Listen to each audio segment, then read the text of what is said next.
Dear 10th standard students, welcome to the Samveda E-class to all of you.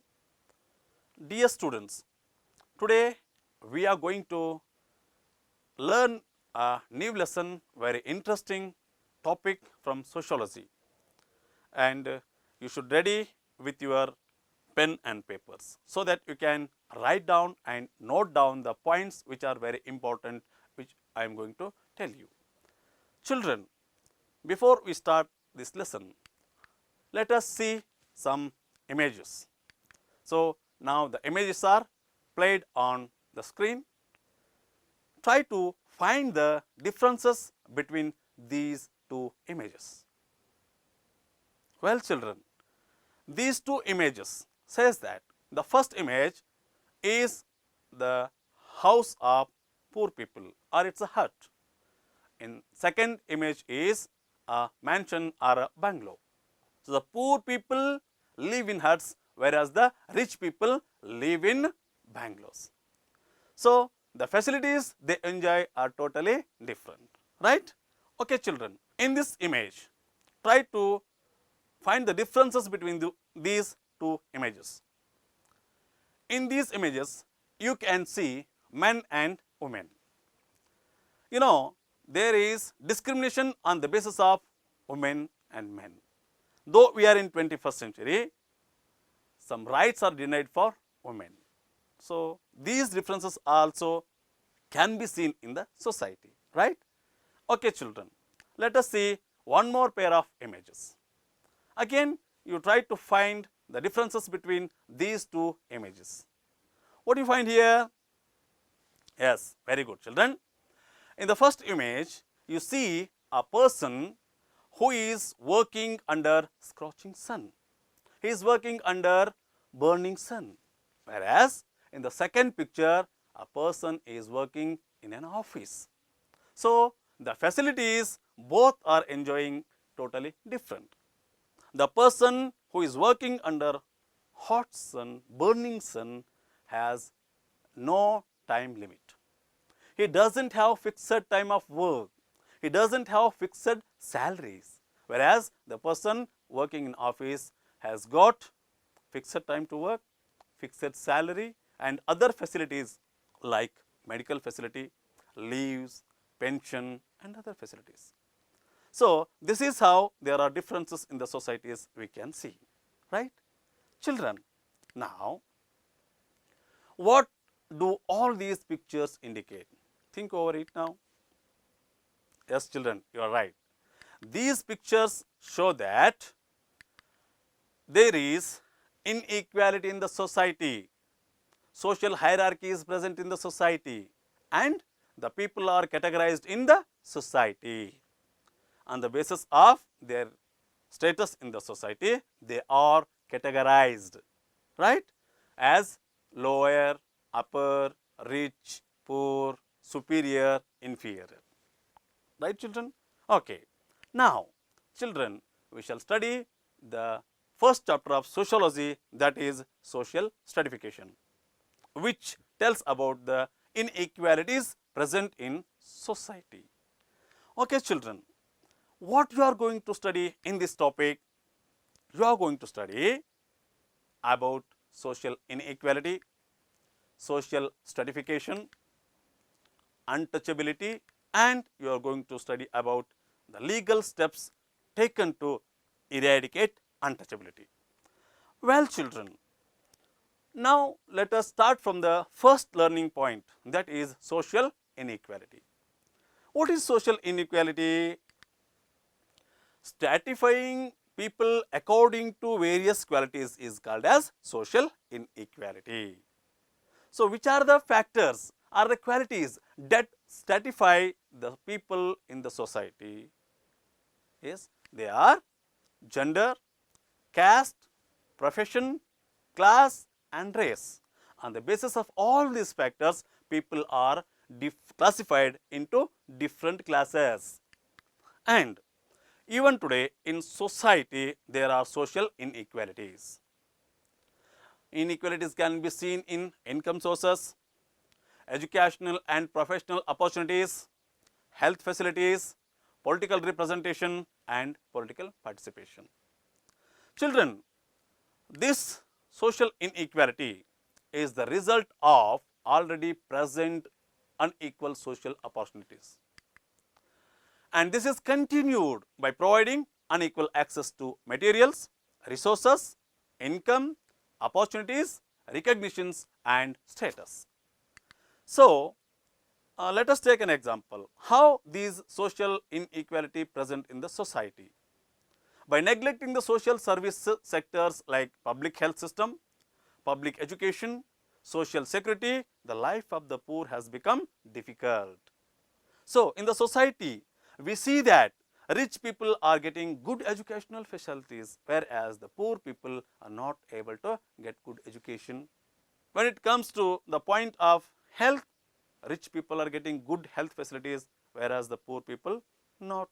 So, these are the inequalities present in the society. Well, children, so far we studied about social inequality. Now, I am going to show you two more pictures. Now, we can see these pictures on screen. So, what these two pictures say? Yes, children, you are right. The first picture says that the children are learning in a classroom, whereas in the second picture you see a child is working. So, these are the differences found in the society. Some children, those are coming from rich families, they go to schools, they get education, they play with their friends, they learn how to write, how to read, they sing, they dance, they play with their friends and participate in other cultural activities.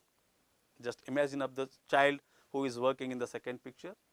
He has to work to lead his family, to lead his life, and he doesn't have the facility to get education. So, this is the inequality present in the society, and this child is a child labor. So, the children who are below 14 years and working, they are called as child laborers. So, here he is denied by his right to education. This is how the inequality is also present in educational system. So, this is the second point, that education and inequality. So, you may be thinking, children, why should we need education? We need education because this is a special structure. It is a special structure which brings in equal opportunities. It brings openings and it brings social justice in the human life. So, it is the duty of the government to provide equal opportunities to all the children in the society. Can be seen in our directive policies and the preamble of our Constitution of India. So, we see that there is differences in the society while getting education. Some people, some children are able to get education, whereas some other children are not able to get education. So, our Constitution has made some provisions to provide education to the children in the society. So, now let us see what are the constitutional provisions that our Constitution has made to bring equality in society. Okay. The first one is that article number 39. So, article 39 says that providing social justice and welfare of people is the duty of the government. So, the government should provide social justice to its citizens and achieve welfare of the people. So, what is welfare of people? Providing all kind of facilities, health facilities, educational facilities and other facilities. And article 45 says that all children under 14 years should be provided with free and compulsory education. See, these articles provide a hope in the children that they should get education. And similarly, article 21A, it says that free and compulsory education to all the children between 6 to 14 years is a fundamental right. So, this was incorporated in our constitution through the 86th amendment. So, education is now a fundamental right. This right should not be denied to any child, right? And Article 29 says that protection of cultural rights of the minorities is the duty of the government. It provides protection of cultural rights of the minorities. With that, Article 30, it provides establishment of minorities educational institutes in the country. So, there is a provision for them to establish their educational institutions. And Article 46, it says that government must support the educational interest of the scheduled tribe and the scheduled castes. So, these are the constitutional provisions that are provided to bring or achieve equality in the field of education. Children,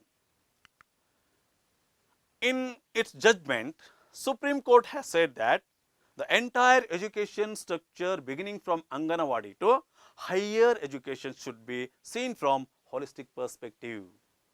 So, what is this holistic perspective? Education with holistic perspective is providing development to every person mentally, physically, intellectual and their creative potentials. So, development of these potentials of the person is holistic perspective. That means education must develop all the qualities in the children. It is not mere reading and writing. It should make the children to face the problem. So, it is all-round development of the children. So, children, it is the duty of the government to provide education to all the citizens of the country, and it is their basic right. And this right to education is a part of right to live. Article 21 says that it has provided for the right to life, whereas Article 21A it says that a right to education is a fundamental right of children. So, right to education is a part of right to live. Children, after seeing this all, now let us move to one more important learning point of this chapter, and that is gender inequality. So, what is this gender inequality? So, gender inequality is discriminating on the basis of sex, male and female, right? Okay. There is more gender based inequality in access to school education, food and other health facilities. So, we see often discriminating on the basis of education, food. The women are not able to get all kind of facilities. Since ours is a male dominated society, patriarchal values are followed in India. Men has more powers, they are enjoying more powers than women. And what are the things say that there is inequality, gender inequality in our country? See, according to National Family Health Survey, which was conducted in the year 2015 and 16, 60.9% of the children between 6 to 56 months have severe anemia. They are suffering from anemia. What is this anemia? Anemia means it is the lack of healthy red blood cells in blood. And 45.2% of the pregnant women are also suffering from anemia. So, all these things show that there is gender inequality. Why these people are suffering from anemia? Can any one of you answer? Yes, children, you are right. These are suffering from anemia because they are not able to get nutritious food, health facilities. So, it is the duty of the government that it should look after that the food and health security should be given to the women and children. Students, now let us move to one more important learning point, and that is social stratification. So already you have seen that how social inequality is present in the society, and the social stratification is the part of that social inequality. So what is social stratification? There may be a chance of asking question on this point. What is social stratification? So what may be your answer? Yes. The method of dividing people into different strata and assigning them different roles and status in the society is called as social stratification. Categorizing the people on the basis of their race, on the basis of their education, on the basis of their profession. So this is what? Social stratification. There you see higher and upper, inferior and superior feelings in the society. Right? Children. Now, let us study the features of social stratification. So, this is also very important from exam point of view. You are supposed to keep these things in your mind. So, I have made these features into short forms and write down that things, and if you find any difficulties, don't forget to clarify that questions or doubts from your teachers. Okay, the first feature of social stratification is it is social in nature. So, social stratification is based on the social recognition and importance, not based on the physical traits or physical factors. For example, a person's status in the society is fixed on his social factors or social traits. For example, education, skill, profession, income. These decide his position in the society, status in the society, not his physical trait like his height, his strength and his beauty, right? Okay, children. And the second feature of the social stratification is it is universal. So what do you mean by universal? Yes, children, you are right. Universal means present everywhere. This social stratification is present everywhere in the world. It can be seen in developed countries, in backward countries and also in developing countries. Since from the birth of the human societies, it is present. So, it is found everywhere in the society. So, social stratification is universal. And the third important feature of social stratification is it is ancient. Ancient means it is present in the society since from the olden days. It was present in nomadic society also, where the people used to move from place to place in search of food, right? So, it is ancient. And the last feature of this social stratification is it exists in different ways. Children, social stratification is found everywhere in the world. European countries, African countries, Asian countries. But it is called by different names in different areas. So, it exists in different forms. Say for example, in ancient Roman Empire, there were plebeians and patricians. Take an example of India itself. We had Varna system. 4 Varnas were there in India based on the karma theory. Can anyone of you tell you which are the Varnas? Yes, you are right. Brahmanas, Kshatriyas, Vaishyas and Shudras.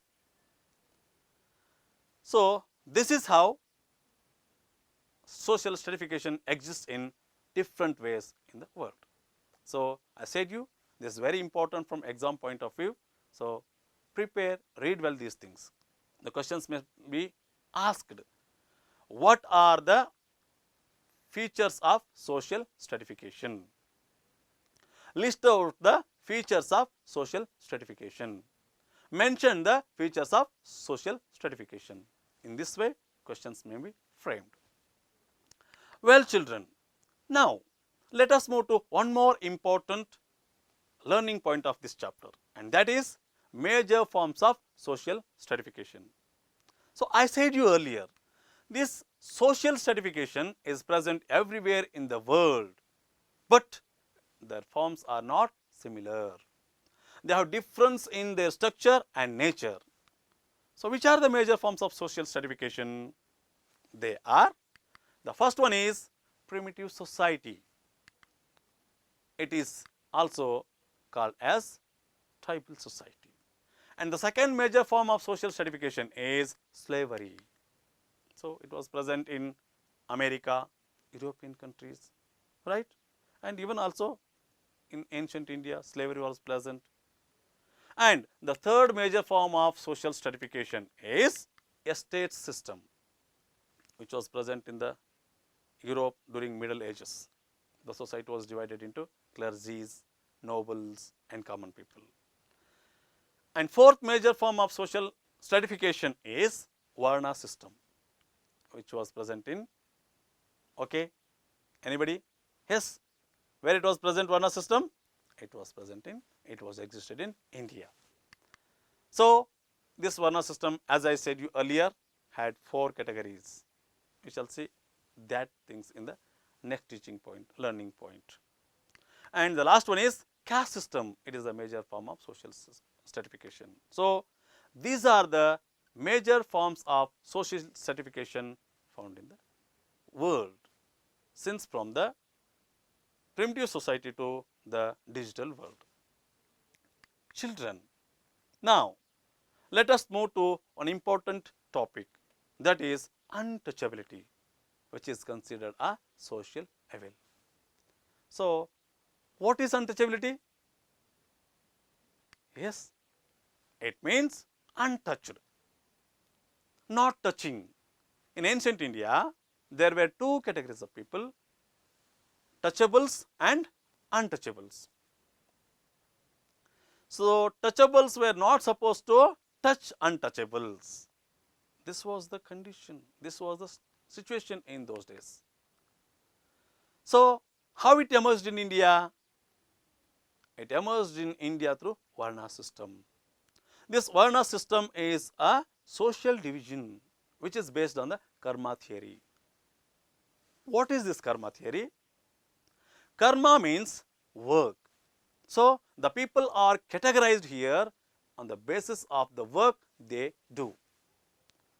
So, according to this karma theory, there were 4 categories in the society. There were Brahmanas, who had to study or involve in teaching, and they used to perform pujas and yagnas for the kings. And second category of this Varna system was Kshatriyas. Brahmanas enjoyed the topmost position in the society, and Kshatriyas, they were in the second position. They used to become soldiers and political administrators. The third category was Vaishyas, who involved in business and other professions. And the last one is that Shudras, who had to serve all these upper category people. In spite of this, one more category was present in the society, and they were called as untouchables, and they were called as also Shudras. They were considered as inhumans. Let us study about the problems of untouchability, then only we come to know how it is very cruel practice. The first problem of untouchability is the lowest position in the social strata. The untouchables were kept in the lowest position in the society. They were called as Chandalas.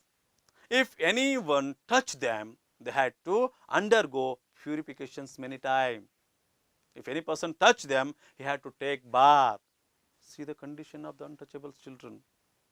And in Malabar, Kerala, the untouchables used to prepare footwears, but they were not supposed to wear them.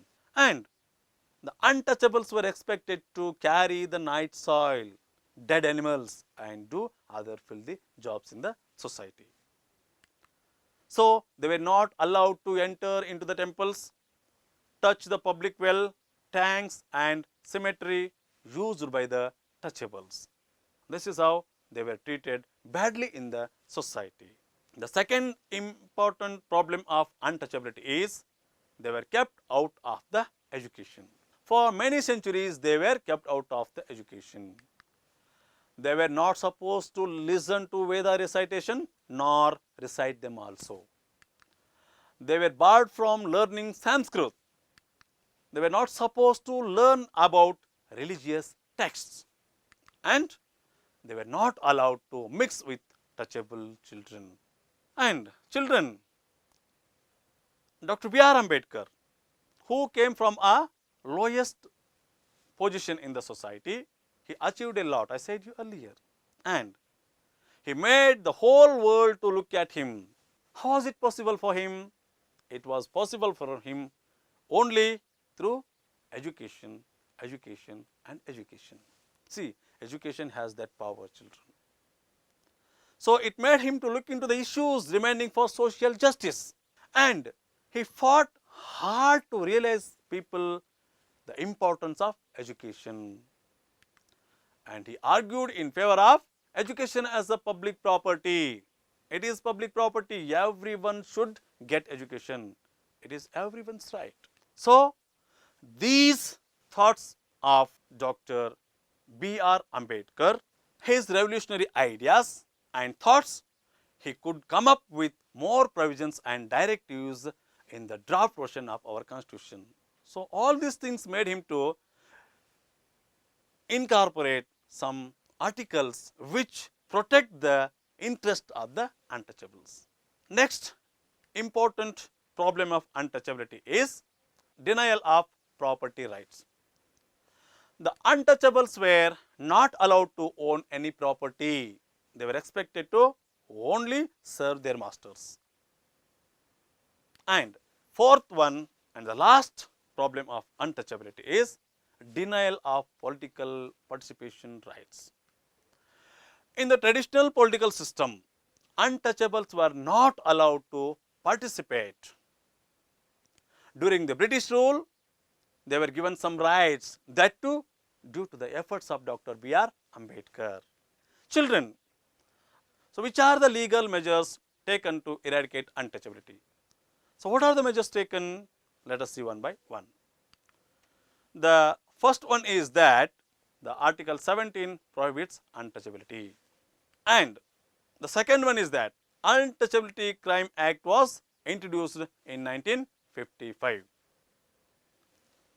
And the third one is that Civil Rights Protection Act was implemented in the year 1976. It is nothing but some changes were made to the Untouchability Crime Act of 1955 and they were implemented in the year 1976 as Civil Rights Protection Act. And the fourth legal measure is universal rights to untouchables to vote and participate in elections.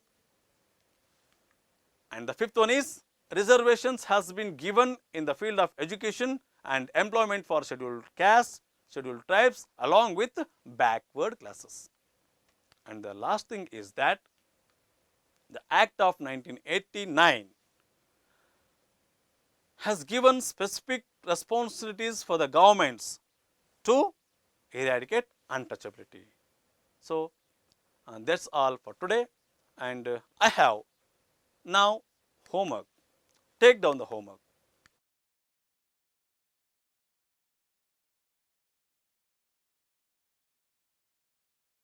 So children, this is all for this day. Prepare well, read well. Have a nice day. Thank you.